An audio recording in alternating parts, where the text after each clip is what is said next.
Hey guys, welcome back to smart mindset. আজ আমরা কথা বলবো মিউচুয়াল ফান্ড নিয়ে। মিউচুয়াল ফান্ড কি, কিভাবে কাজ করে এবং কত প্রকার, এতে ইনভেস্ট করে আপনার সুবিধা কি, সবকিছু জানবো এই ভিডিওতে।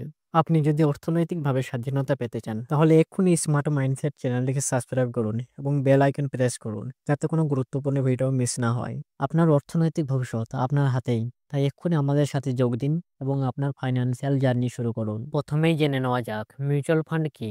সহজ ভাষায় মিউচুয়াল ফান্ড হলো অনেক লোকের কাছে অল্প অল্প করে টাকা নিয়ে একটি বড় ফান্ড তৈরি করা এবং সেই টাকা বিভিন্ন জায়গায় ইনভেস্ট করা, যেমন শেয়ার বাজার, বন্ড ইত্যাদি। এবং এই টাকা ইনভেস্ট করেন একজন ফান্ড ম্যানেজার যিনি এই বিষয়ে এক্সপার্ট।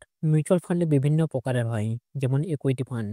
এই ফান্ডে বেশিরভাগ টাকা শেয়ার বাজারে ইনভেস্ট করা হয়, এতে লাভের সম্ভাবনা বেশি থাকে তবে ঝুঁকিও বেশি।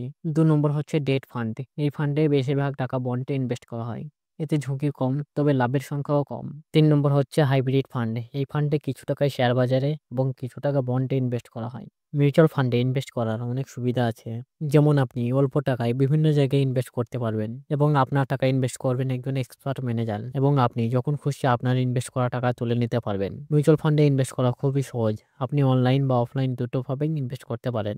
অনলাইনে বিভিন্ন প্ল্যাটফর্ম আছে, যেমন গ্রো, জিরোধা, আপস্টক আরো অনেক কিছু। এবং অফলাইনে আপনি ব্যাংক বা মিউচুয়াল ফান্ড অফিসে গিয়ে ইনভেস্ট করতে পারেন। মিউচুয়াল ফান্ডে ইনভেস্ট করার আগে কিছু জিনিস আপনার মনে রাখা দরকার। আপনার আর্থিক লক্ষ্য কি, আপনি কতদিনের জন্য ইনভেস্ট করতে চান, আপনি কতটুকু ঝুঁকি নিতে পারবেন। আশা করি এই ভিডিওটি আপনাদের মিউচুয়াল ফান্ড সম্পর্কে জানতে সাহায্য করেছে।